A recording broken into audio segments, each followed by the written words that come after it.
Major support for these broadcasts is provided by Bank of America Merrill Lynch and Perfect Building Maintenance, New York Community Bank, Kilroy Architectural Windows, New York's window company, Greenberg Traurig LLP, M&T Bank. Additional support is provided by AVR Realty Company, LLC, All Nation Renovation, Ackman Ziff Real Estate Group, Bingham McCutcheon, LLP, Briarwood Organization, Capital One Bank, Cassidy Turley, C.B. Richard Ellis, James Orphanides, Centurion Holdings, Cushman & Wakefield, Dime Savings Bank of Williamsburg, Douglaston Development, DDG Partners, Eastern Consolidated, Hal Fettner, Durst Fettner Residential, Friedman LLP, Accountants and Advisors, Gemini Real Estate Advisors LLC, Genova, Burns and Gian Tomasi, Goldman Properties, Investors Savings Bank, Jack Jaffa and Associates Real Estate Consultants, James D. Kuhn Real Estate Institute at Syracuse University, Corming Communities, Madison Realty Capital, Massey Knackle Realty Services, Meridian Capital Group, Margolin Weiner and Evans, LLP, Certified Public Accountants and Business Advisors, Newmark Knight Frank, RAL Development Services, The Spandrel Group, LLC, Site Comply, Sterling & Sterling, Stonehenge Partners, Triangle Equities, The Wyckoff Group, Urban American.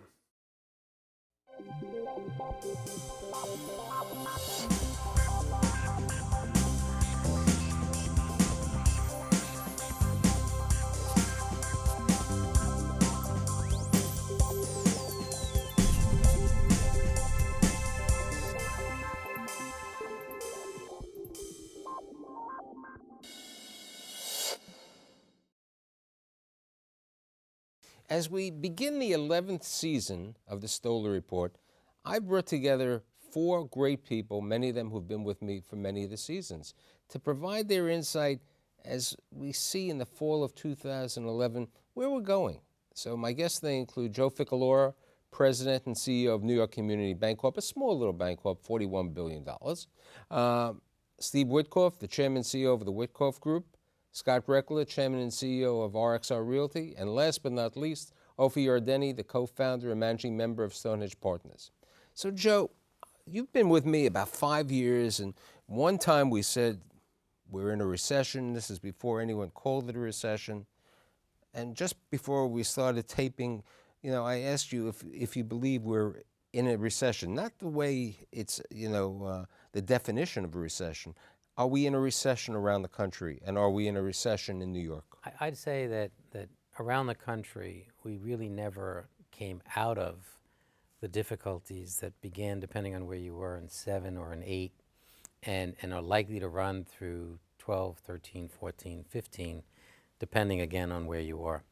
New York being very different than the rest of the country, and there are other places within the country that are very similar to New York, in Texas and places, but in New York, we're doing very nicely, and we've been doing nicely for a reasonable period of time with expectation that we will continue to do nicely.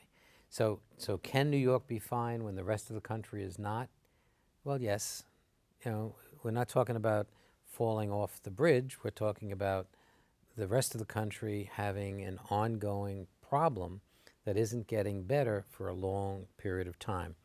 A crisis could easily occur as a result of world events that we do not control, that will take the fragile environment that we represent and shake it. But let's approach this. I was talking to Scott before, and I was saying this year people came into the market with irrational exuberance with regard to the office market and even with regard to the residential market. And Ofer and I could talk about this because some REITs who bought your building in Lower Manhattan, the same REIT who wanted to buy a property that you wanted in Murray Hill, they're paying at a certain number. Now, if the market, like Joe was talking about, the economic crisis in Europe and Greece and Italy and France, and this happens, and the financial district has a difficulty, can UDR get the rents that they're projecting in your building, your former building at Hanover? Can UDR get the rents that they wanted in River Tower? Can landlords who paid $800, $900 a foot get office rents of over $100 for not really Class A buildings? That's what I'm worried, because the market has really changed. The turmoil has changed in August. What do you think? Well, just to echo Joe's point, it's really a tale of two economies, and that also flows down to the markets. And I think, as Joe described it, around the country where you have, and this has been the case, right? And I think that you've had areas that had such a challenged deleveraging process that are so far behind, and then you have other areas where you have access to the global economy. You have large multinationals with access to the bond markets. You have the technology companies that are growing. So you have these different factors that are driving that. And I think when you think about the New York real estate market, it's the same way. If you own quality. We can even go quicker. I mean, I was doing an article, a 1010 Wins report, and I'm looking at the paper, and I noticed that there are 2 office buildings for sale in Newark, New Jersey. Now, Steve Witkoff owned an office building once. Do you still own it? No. He owned an office building in Newark, New Jersey. The Verizon Tower, with a 50% leaseback for 3 years, they hope to get $40 a foot. Right. $40 a foot. Right. And then a couple of blocks away, where Silcum is headquarters, maybe they'll get $80. So, I mean, Newark is not that far. So if you own a quality building, quality location, there's tenants that want to be there that are expanding and still growing. It's when you hit more of the commodity type assets, or the less in demand type assets, that's where the challenges are going to be, and that's going to mirror, I think, more of the other parts of the country that they've been feeling. What about what I was saying? Even with the residential, Ofer, you've said. I mean, I could have you on a panel 2 years or a show a couple of years ago. It was $50. Now it's $80 a book. The prices are there because there's jobs. The world is a little better, okay, and everybody wants to come to New York. But are certain people, or have they done in the beginning of the year, a little irrational exuberance and spend too much because there was CMBS money and now there's not CMBS? You mentioned UDR, the publicly traded company that purchased Steve's building, one of the buildings that I wanted, and several others in the city. But if you saw the requisitions, they did not finance those transactions. And at least from the transaction that I was looking to purchase, and I believed that with a certain work that you will do in the building, you will be able to take the rents from $40 to $55 or $60. So at least from my point of view, that deal that they did is a smart transaction. They paid maybe $500 per square foot, of which is almost a price of purchasing land in the city. And if you need to build a building like that, yeah, but Mr. Reckler bought a building, a great location, for $440. No, you're talking about office building that he has 10-year leases. You're talking about a residential building that you have 1-year leases. So you are buying 700 units. So how do you look at the market today? Not like Joe, as much as maybe because he is a lender and I'm more a developer or an operator. I see the recession that is happening around the country and around the world. And on the other hand, I see what's going in New York. So I am happy to let you know that we are achieving now rents that were higher than 2007. We are not giving concessions. We are not paying a commission to the brokers. And in Chelsea and Greenwich Village, we are achieving rents at over $80 per square foot. Now, Michael, we bought a building, 5556 6th Avenue. In our underwriting, we underwrote it at $65 a square foot. Now we are going to get over $80 a square foot. Now, it's not just that people want to live in that specific building. We have close to 3,000 units. Most of our units are one-bedroom studios. And we see tremendous growth of jobs in every sector in Manhattan. It used to be just the financial. Today, as Scott said very well, we have the technology. And between Google, Yahoo, and all other websites, we have tremendous flow of people that are coming in the technology, but it's technology, it's entertainment, it's media, it's healthcare, it's almost every education. But education, they are not necessarily They're not salary paying that the they are rents. getting, but you'll be surprised. You're saying they're not paying rents. 15% of our tenants are students. New York is 650,000 students, so our tenants are dad pay being the rent. mom and dad. Well, wait a second. Murray Hill is mom and dad country. It's a continuation for the next 2 I years. think Steve in his building in Tenhover had a lot of tenants that were from the financial, but he had a lot of students that their mom Oh, and now dad. Steve had a lot of students, right, Steve? Yes. But to go back to the residential, we are near 100% occupancy.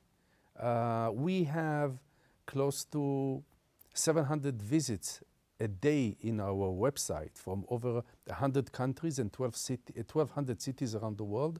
So, and we have 50 units to rent a month. So it's not that we are not having traffic. Now, I realize that you do a lot of business with Joe. Are you just making sure that he can feel good when he approves the next He loan? always sounds. but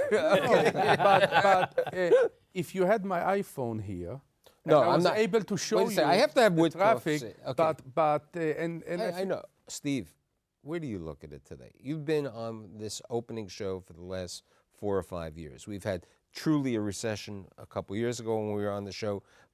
2 years ago when we had Mort Zuckerman, it was a different thing. How do you look at it today? I mean, and you're in everything. Okay, Ofer is predominantly office. Scott's residential retail. Scott is predominantly office. Okay, Joe finances mostly multifamily, but a good portion of quality office and retail over there. And you're building a small little condominium, 200 or 2,000 a foot. But where do you see the market today? I agree a little bit with what Joe has to say, and yet I statistically think that Ofer is right about where rents are today. So it's sort of difficult. UDR made a smart buy on my building. My building. I didn't say it wasn't. I'm just, I have to stir the pot. But I just that's want to say I had 2 vacants out of 503 apartments. So that sort of begs the question. And you also had am I pushing a rents? 421G tax abatement over Right. there, which But gives them a what I number got from them was tax protection, long-term tax protection, and some liquidity, and I got to do other things with it, and that's the business I'm in. And they're already moving rents. And the fact is, there's not many construction lenders out there. There aren't. I mean, Joe is one, Wells Fargo is one. So that if there are no construction lenders, people won't be building. Land prices never really got down to the level where you could do 80-20s again, where they made economic sense, and it's tough to do market rate rentals where land prices are today. So I think rental housing is a pretty good buy, which is why everybody's pouring into the multifamily. And what about, business. you have that great site on the West Village. What's happening in the condominiums? Well, but that's the interesting. That's sort of that.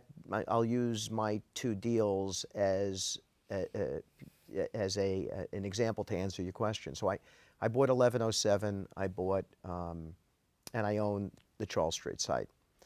And why did we do those 2 deals? Because we think that today it almost mirrors 1998. 1998, we put the Capitol at Chelsea into service at $170 a square foot in hard cost. That's what it cost us to complete that building. That was as a rental as was built in that year. And J.P. Morgan Fleming's fund bought it, and they're only buying core stuff.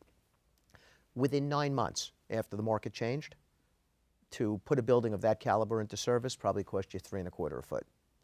And so today you can really buy construction well. On the other hand, if you can't borrow, then you can't buy it well. So for those who have it's the well-capitalized Correct. borrower That's exactly that the correct. banks are going That's to exactly lend to. correct. So you probably have guys like, and Joe probably could opine more about this, you probably have organizations like Glenwood that is actively looking for land because they can build and drive the lending terms in a better way. Well, we never missed a payment in 20-something years, so we have good, solid relationships. It's certainly not on the level of a Glenwood or an organization like that, but that's where we see the opportunity out there today to buy construction well in markets. On 1107, are you going to make it a rental, which Ofer says the rental market is great, or are you going to make it a condo? No, but our deal underwrites so well based on construction costs. The way we won that deal was we spent 6 weeks studying construction costs there. And the 2 funds who were right there with us to buy it came to us afterwards when they understood what it was going to cost to buy. They were way off the mark on the buying of construction costs. That's really what you have to understand today. And talk to us about coming back into that transaction. We didn't have room at that point, but that's why that's why we really zoned in on that particular deal. Charles Street, we're going to buy Charles Street. The construction on that job, union. If I added the non-union component to it, which many people are thinking about today, it would be even cheaper. But we're going to buy Charles Street at 45% less than what we pro formed in 2007. 45%. That's unbelievable. Now, either the world's coming to an those prices, buying like that is not sustainable. I mean, you just can't buy like that forever. So either things are going to be really, really bad, and then it just doesn't matter if you own hard assets, or alternatively, it comes back in some way, shape, or form. And then the big question is when it comes back. And I happen to believe, you know, first of all, what makes me a little bit more optimistic about New York beyond what's going, you know, the absolute statistics today is we have right now good government today. Cuomo has been, you know, is really getting a lot of praise out there, and, you know, maybe we'll develop some consensus on the national level out there. Well, you know, if I might, New York clearly is in a very, very unique, favorable place. And everything that you've all said is absolutely true. And the presence of out-of-country money does add to value because there are plenty of buyers. The point you made about construction lending not being able to get funding, that is a national crisis, which is significantly worse in residential, 1 to 4, than it is in multifamily or the construction of commercial, especially in a market like New York.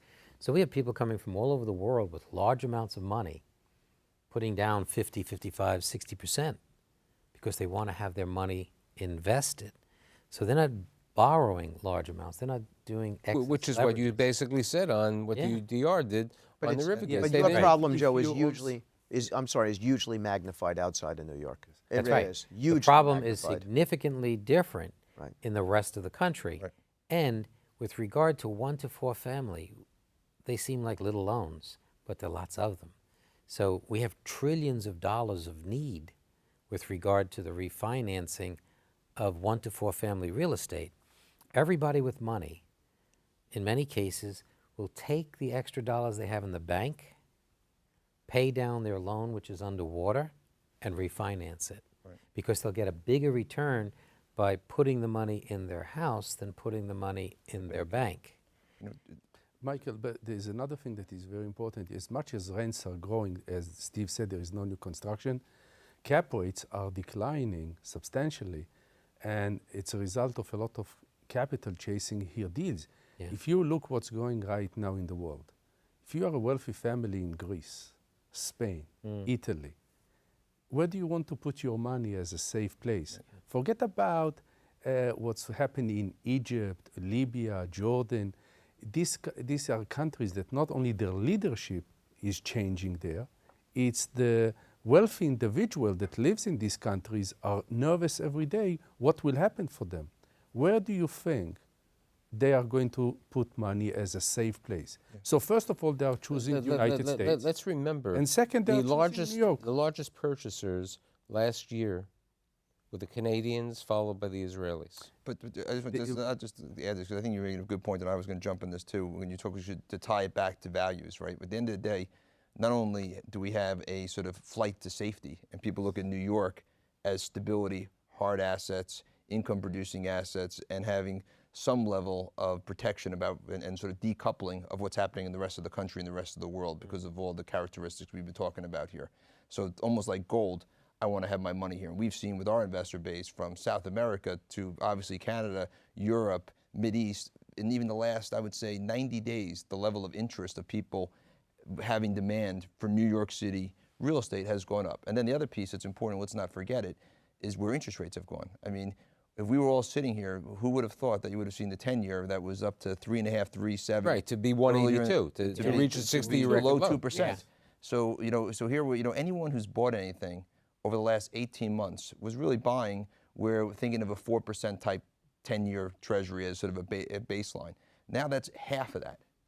And so when you talk about where values are, I would argue, particularly in New York, anyone who's bought anything in the last 18 months have actually seen a big mark to their valuations because of the increase in demand and because of where the 10-year treasury is, which is typically how Right, you value and real as I estate. said to a group of mortgage brokers last week, I said, you guys should go out and talk to all your clients to lock in 7 years, taking money from people like Joe, because this is the best time. When are you going to see a 7-year loan at 4.25, and you're gonna go to sleep at night? It's a perfect thing. But I you mean, know, you that's- remember when you started in business? Michael, that speech I heard a lot from my mortgage brokers that told me a year ago, you must lock, you will never see rates like that, and rates declined 1%. From where I see it, and again, nobody. So can now you know want to go exactly. floating rate? No, I don't. I don't like the floating. I like the fixed because we are real estate. Oh, operators. so you like to be protected, okay? Definitely, but I see. I have friends that live in Switzerland. Their 10-year treasury is less than 1%. So when they look at investments, they would like to come to the United States. They would like to come to New York. For them, it's law and order here. They are very much concerned for all the elements that are going in Europe right now. So that gives a huge boost to the market in New York. And, partially of what you said before, the foreign investors, let's be realistic. Extel is building on 57th Street. Who's his money behind it? It's the Saudi, the Abu Dhabi and the people from the Middle East who have guaranteed the loan.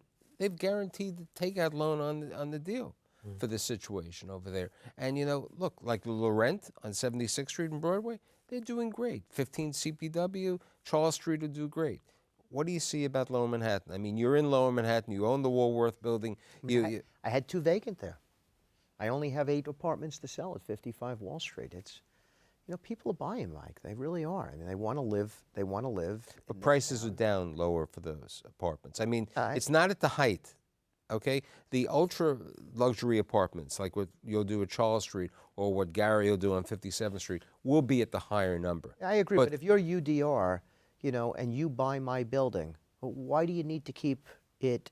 Why do you need to have 501 apartments out of 503 leased? It's not a big deal for them to have 20 or 30 vacant and to push rents 10, 15%. I think they're going to push it in a minute. Just the way I operate my life, I just wanted to go to sleep at night and know the whole place. No, but my question is, way. Look, the 9/11 Memorial opened. 50 new retailers and restaurants have opened in Lower Manhattan the first 6 months of this year.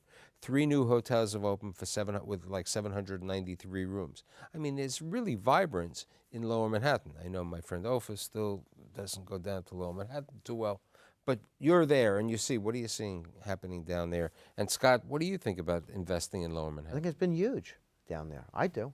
I'll tell you, And it's renewing. I've been a bear on Lower Manhattan since I would say 2002, 3, 4, somewhere in that range. We sold all of our Lower Manhattan assets, and on the office side. I think the office side, Lower Manhattan, is if you're either World Financial, World Trade, or the few other buildings that are like that. Otherwise, you're out. Otherwise, you're out. And I think it's those buildings that are there don't have the infrastructure to compete. That being said, and I'm on the Port Authority, and I've been spending a lot of time down there as part of that, the trade center, and the level of infrastructure that has been built in Lower Manhattan in terms of transportation and now the memorial. It is not commercial, right? It's not something that anyone would do in any other circumstance, but it is going to be an incredible boon to Lower Manhattan. So I've become much more positive, particularly on the residential side and the 24-hour city side, because that infrastructure and the new buildings that are going up is going to be a big competitive advantage. But here's a question, and I did this on a show last season with Larry Silverstein and Dennis Friedlich, on another show, talking about, unless the city once again comes out with what Steve remembers of the 421 Gs to take some of these buildings, which are obsolescent, basically, they're 70-year-old buildings that nobody wants to be in, you're not going to have these buildings. They're going to be vacant. Nobody's moving into them, right, Stevie? Yeah. I mean, look, everybody invested in the 90s because Rudy Giuliani came out very proactively. Randy Levine was involved. I mean, you had some real business-oriented people in that administration who said, we want to get things done. And everybody got behind the downtown revitalization plan. And it was a little spooky a couple of years ago when they were talking about the almost inexorable rise in commercial property taxes, and people should be complacent about that because New York is a higher priced town and we have to pay for these services. And I think it spooked a lot of people, certainly at the real estate. One quick I think also about the downtown is that when you're speaking about the early 90s, people bought the building for $10 or $20 or $30 per square foot. So people figured that we are going to take a gamble. Even when you bought 10 Hanover, I remember it was a very, very cheap price per square foot. Paid $16 a foot. $16 a square foot, okay. But there was no So we can go to Newark for $40 a foot. Come on. But the thing with... Joe has branches in New Jersey. Yeah, the downtown, of course it's changing and it's improving over the years because there are more people coming to Manhattan and people cannot afford to pay the rents in Midtown or Upper East Side or Upper West Side in Chelsea. But I, as a managing partner in my firm, made a clear decision that this is not going to be a place where we are going to buy and hold because we do not believe that most of the tenants choose to live in downtown from a choice. It is more about price, that they are more sensitive of the price. People are more sharing the apartments. And we decided to go to the more safe neighborhood, if it's Chelsea and Greenwich Village. So it's not that we have anything against With a couple of downtown, minutes it's left, alternatives. Scott, how's the Long Island market these days? I mean, you have a major presence out. I think the suburban markets fall into more of the more challenged category, all the suburban markets. But, just to this point, I wanted to, just comment back on the macro side for a second, which is, I was reflecting back on my 2011 outlook that I sent to my team. And I said, we're going to be bouncing around the bottom for 11. And I didn't at the time anticipate there would really be a recession, although you knew there was potential with Europe and everything else out there. As the year went on, you thought, what, there could be a double dip here. And then we had, the national debt crisis with the ceiling and then Europe.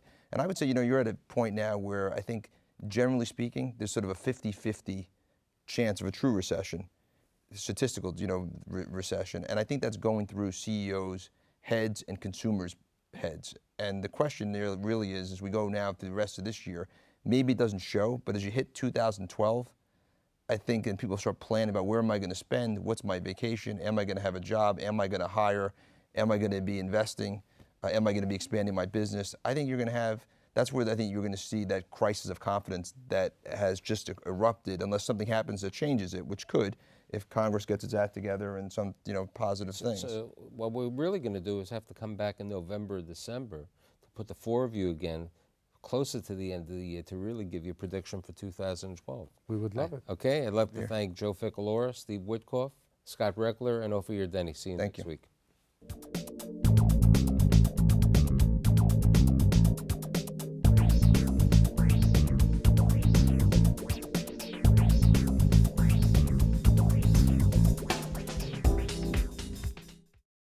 Major support for these broadcasts is provided by Bank of America Merrill Lynch and Perfect Building Maintenance, New York Community Bank, Kilroy Architectural Windows, New York's Window Company, Greenberg Traurig, LLP, M&T Bank.